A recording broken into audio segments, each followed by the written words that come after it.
Petite visite Tropique Marché, on y va?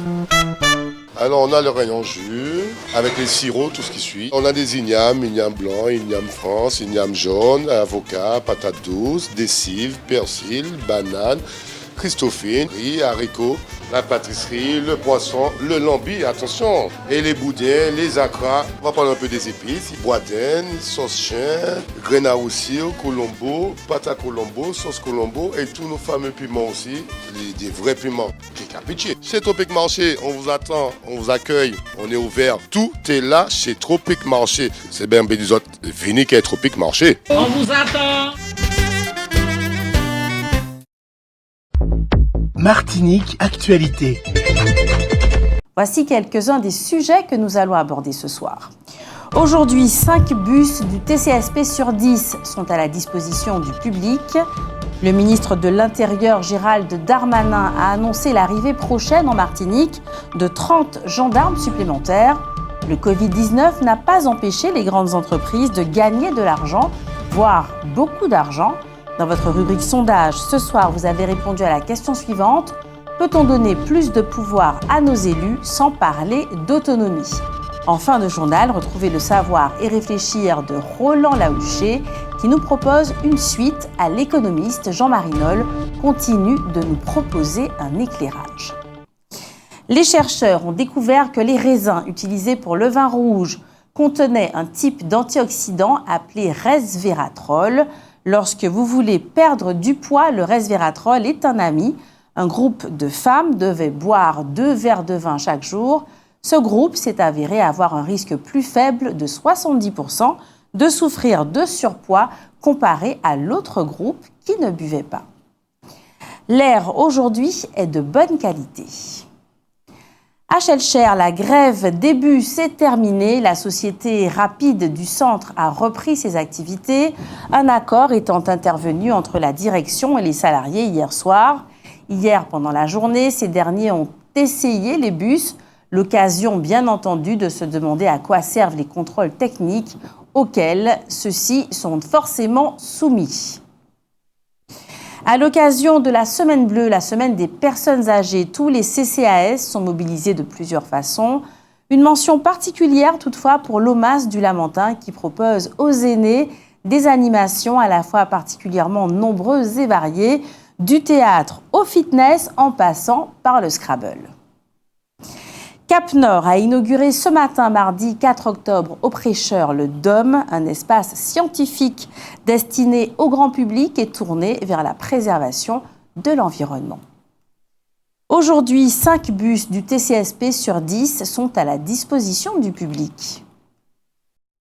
C'est un grand soulagement pour de nombreux Martiniquais, souvent les plus humbles. Fort-de-France pourra de nouveau jouer son rôle de capitale. Nous avons appris que les techniciens allemands venus en Martinique pour réparer les bus sont repartis. Ils devraient revenir pour former des techniciens martiniquais. La question que l'on se demande, bien entendu, c'est pourquoi il n'y a pas encore de techniciens formés à réparer ces autobus. Était-il prévu que l'on fasse chaque fois venir quelqu'un d'Europe?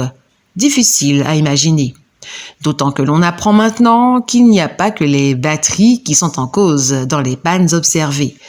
En réalité, une réelle opacité entoure toute cette affaire. Pourquoi les chauffeurs ont refusé de rouler il y a quelques jours par peur de voir leur bus surchargé et pourquoi acceptent-ils maintenant? Pourquoi des batteries qui ont fonctionné pendant moins de 4 ans tombent soudain en panne? Quelles autres pannes ont ces bus qui n'ont pris leur service qu'en 2018 et qui disposent d'un personnel qui les entretient? Au mois de juillet dernier, l'humanité a consommé l'ensemble de ce que la planète peut produire en un an sans s'épuiser. Et depuis, elle vit à crédit sur les ressources naturelles qui normalement devraient être utilisées à partir du 1er janvier 2023 en réalité.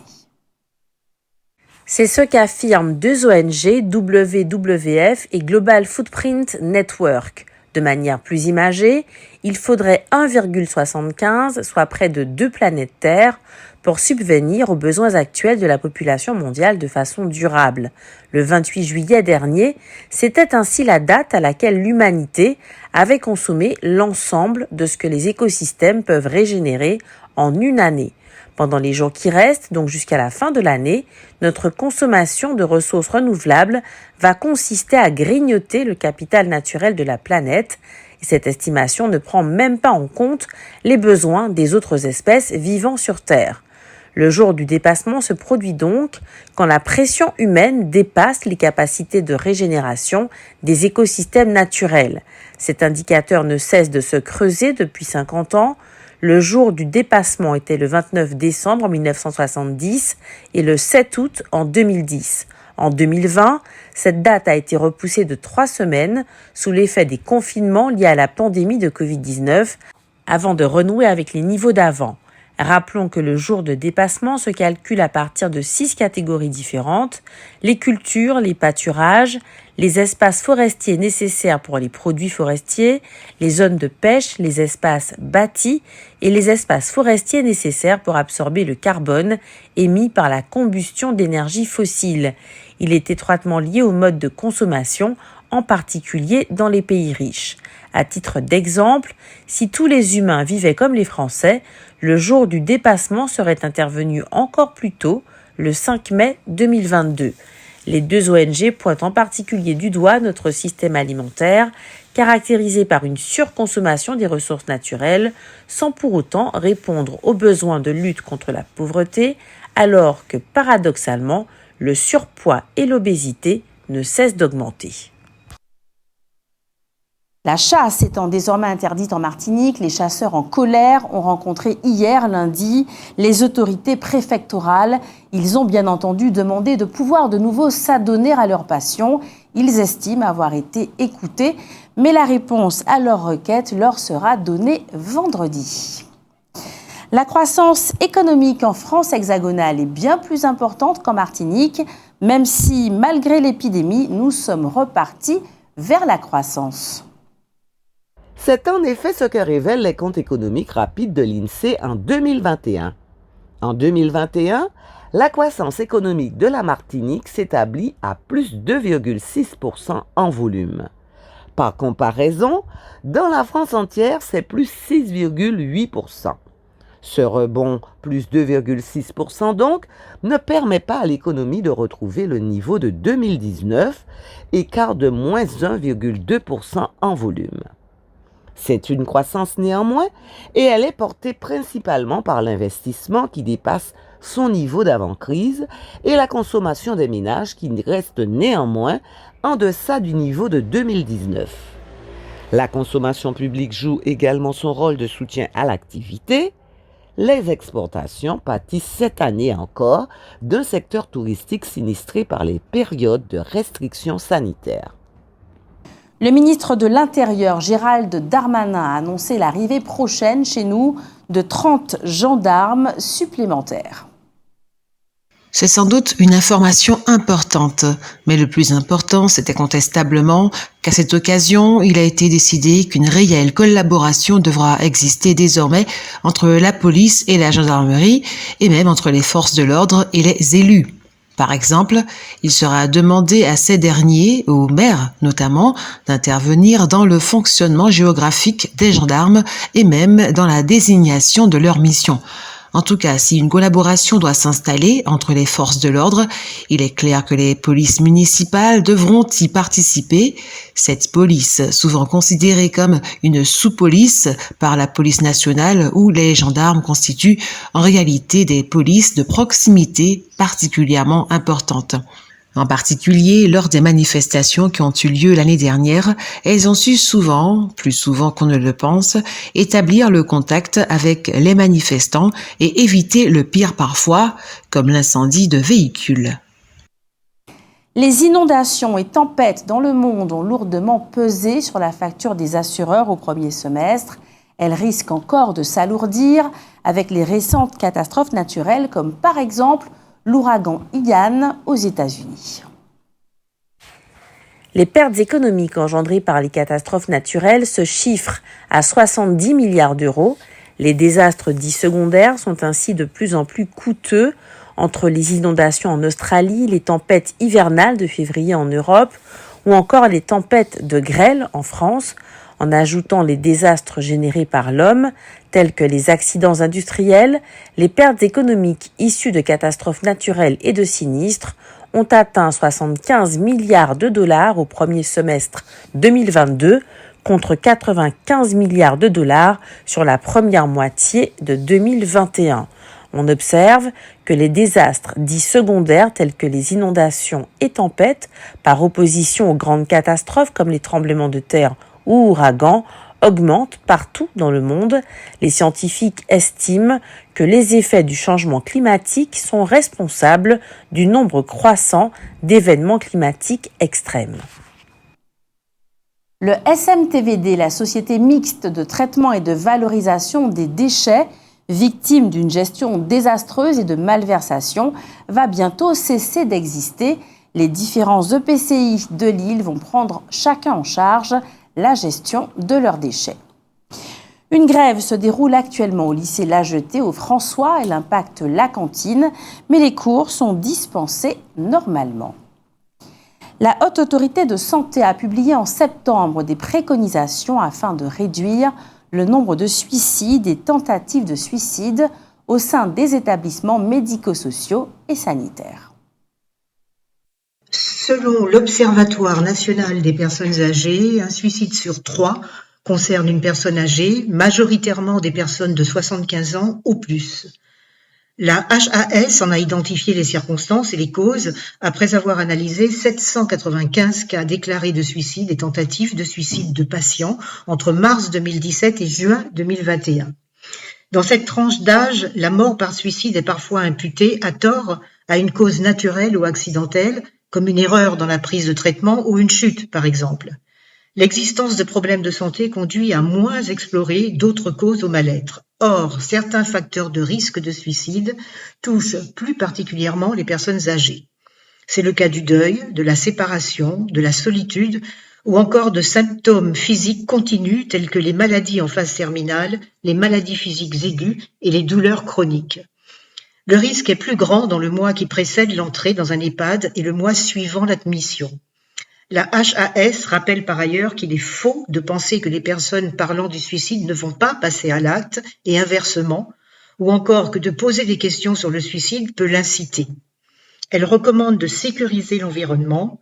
Des mesures de prévention de la pendaison et de la strangulation doivent donc porter sur les points de fixation des porte-manteaux, potences, poignées de portes et de fenêtres, entrée de serrure, montant de lit au robinet, ainsi que sur les objets pouvant servir de lien, vêtements, ceintures, lacets, draps, cordons électriques, cordons de sonnette, tuyaux de douche.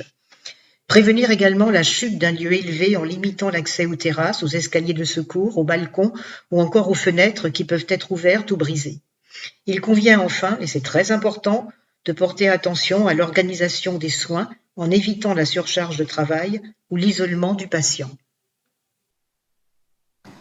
Demain, mercredi 5 octobre, la mission locale Sud organise de 9h à midi au centre commercial Génipa un forum intitulé « En ballant Poufeil ». Il est destiné aux jeunes porteurs d'un projet ou demandeurs d'emploi. Le Covid-19 n'a pas empêché les grandes entreprises de gagner de l'argent, voire beaucoup d'argent. Ainsi, selon l'INSEE, en 2021, le taux de marge des sociétés non financières a atteint 34,2%, un record inégalé depuis que l'Institut mesure ce ratio, soit depuis 1950. Même après la politique de rigueur initiée en 1983, durant laquelle les salaires avaient été durablement comprimés en France, la part des profits des entreprises rapportés à la richesse qu'elles produisent n'avait pas atteint de tels sommets. De fait, le sensible relèvement fin 2020 du plafond de l'indemnité versée par le Fonds de solidarité aux entreprises a fait bondir le taux de marge des plus puissantes d'entre elles. À cela s'est ajouté en 2021 une baisse de 10 000 milliards d'euros des impôts de production. Ces mesures de soutien aux entreprises avaient pour objectif de compenser les pertes de revenus essuyées à cause des restrictions sanitaires. En fait, elles ont permis aux plus profitables d'entre elles de le devenir encore plus. À l'inverse, La réforme durcissant les conditions imposées pour percevoir l'assurance chômage illustre bien, elle, le fameux « quoi qu'il en coûte » d'un chef d'État soucieux de compresser les dépenses publiques. On a donc l'impression qu'il en coûte toujours au même, tandis que concernant certains autres, la seule phrase qui vient à l'esprit est « quoi qu'ils y gagnent ». Malgré leurs beaux discours, l'égoïsme des pays riches ne faiblit pas. On sait que le pacte de Glasgow, sur lequel en 2021 les États présents à la COP26 se sont mis d'accord pour limiter le réchauffement climatique global à 1,5 degré d'ici à 2100, a été très décevant. Et on peut craindre que l'objectif fixé ne soit plus atteignable désormais. L'amertume des nations du Sud les plus pauvres est donc pleinement justifiée. En effet, alors qu'elles ont très peu contribué au réchauffement climatique, elles sont les plus exposées à ses conséquences, comme la submersion de certaines îles, l'érosion côtière et de moindres rendements agricoles. Comment ces pays peuvent-ils affronter canicules, sécheresses, cyclones et autres inondations de plus en plus fréquents et intenses? Lors de la COP15 de Copenhague en 2009, puis des accords de Paris en 2015, les États les plus riches s'étaient pourtant engagés à leur verser un fonds vert de 100 milliards de dollars par an, mais ils n'ont pas tenu leurs promesses. Les populations des pays en souffrance demandent réparation au vu des dégâts occasionnés par les événements climatiques extrêmes. Elles veulent être indemnisées pour les pertes et les préjudices subis, qui se chiffrent déjà à plusieurs milliards de dollars. Leur gouvernement demande donc aux pays riches de doubler, d'ici à 2025, leur contribution dédiée à l'adaptation de leur économie. Mais à Glasgow, la proposition de créer un nouveau financement a été bloquée par les États-Unis. Seul un compromis envisage de mettre en place un dialogue annuel pour discuter d'un éventuel nouveau dispositif financier dédié à l'adaptation. Les salariés de l'EHPAD Les Flamboyants à Fort-de-France sont extrêmement ennuyés. Ils n'ont pas reçu de salaire depuis 2 mois et ils ne peuvent pas accéder aux aides liées au chômage parce que la gérante de la structure a disparu sans avoir officiellement mis fin à l'activité. On se rappelle qu'en mai dernier, cette structure avait fait l'objet d'un contrôle.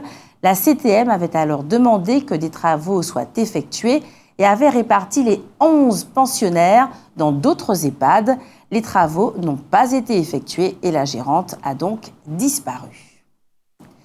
Passons à votre rubrique sondage. Ce soir, vous avez répondu à la question suivante. Peut-on donner plus de pouvoir à nos élus sans parler d'autonomie ? Sondage.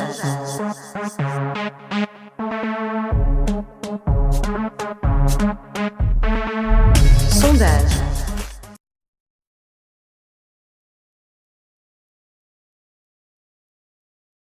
Oui, je pense qu'à plus de pouvoir pour eux, ça veut dire qu'ils ont les mains moins liées pour pouvoir travailler pour les Martiniquais.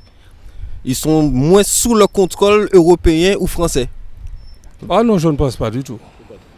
Non, parce que pourquoi donner, il le dit souvent, quand il parle de plus de pouvoir, il l'avoue, c'est pas pour avoir l'autonomie, c'est pour être, disons, avoir plus de décisions. Ça ne veut pas dire être autonome, non, pas du tout. Je ne pense pas. Enfin, d'après ce qu'ils disent, maintenant, je ne pense pas. De toutes les façons, pour avoir l'autonomie, il faut faire un sondage de la population. Il faudrait qu'il y ait une élection, enfin bref, et tout le bazar, quoi. Mais non, je ne crois pas. Et ils le savent très bien. Pour vous dire la vérité, les élus martiniquais me déçoivent terriblement.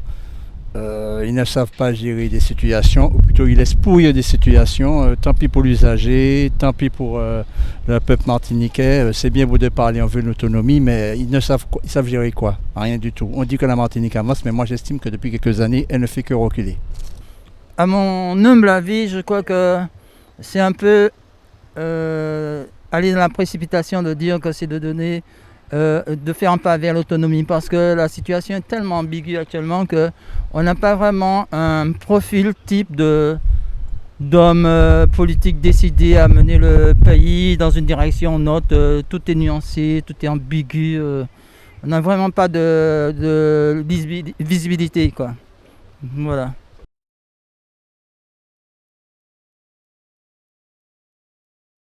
C'est sûr, ça va nous permettre de développer d'autres choses, d'avoir un peu plus de proximité par rapport à nos besoins. Parce que les décisions qui sont prises dans l'Hexagone, ça ne convient pas forcément à nous, à ceux qu'on a localement. Pas forcément, parce que c'est une forme d'autonomie, mais pas forcément l'autonomie qui mène vers l'indépendance. Voilà. C'est tout ce que j'ai à dire. Et puis, c'est-à-dire que maintenant, on cherche plutôt à ne pas trop dépendre de la France, à être plus responsable, mais on verra, l'avenir nous le dira. Oui, je pense que oui, puisque puisque nos élus sont quand même plus au fait de nos réalités. Donc, raison pour laquelle il serait plus intéressant de leur donner un peu plus de pouvoir. Je dis oui. Sondage. Outremernews.fr, le site de l'actualité Outre-mer, 24 heures sur 24 et 7 jours sur 7. Retrouvez la chaîne Outremer News sur YouTube.